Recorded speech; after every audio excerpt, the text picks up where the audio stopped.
মারবো শালা কানের গোড়ায়। নিজের মতো গল্প বানিয়ে বসে আছিস। কি করবো? যাই হোক, রুনা লন্ডন থেকে ফেরেনি? কি বলছিস? ও তো তোমার সাথে একসাথে প্লেন মিস করলো। এই মেরেছে রে। এই রুনা।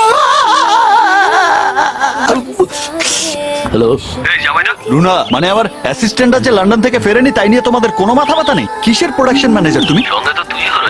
আমি ভাবলাম তোরা দুজনে হয়তো লন্ডনে ছুটি কাটাচ্ছিস। ফালতু কথা না বলে ওখানকার লাইন প্রডিউসারের নাম্বারটা দাও। আমি এখানেই আছি। রুনা রয়ে গেছে। দাঁড়া, আমি তো এখন সিকিমে আছি, আমি তোকে নাম্বারটা পাঠাচ্ছি। হ্যালো, হ্যালো, আমি ড্রেসার ভাই বলছি। হ্যাঁ বলুন। আমার ড্রেস অ্যাসিস্ট্যান্ট মেয়েটা মানে রুনা ওখানে আটকে গেছে, এখনো ফেরেনি।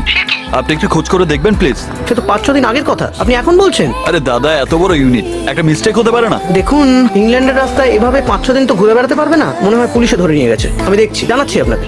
বলছি আমি তো কিছুই বুঝতে পারছি না গুরু। অনেক লম্বা কাহিনী রে বালা, তোকে সব খুলে বলছি। Yes, we did arrest them. Bumble took them back to his place.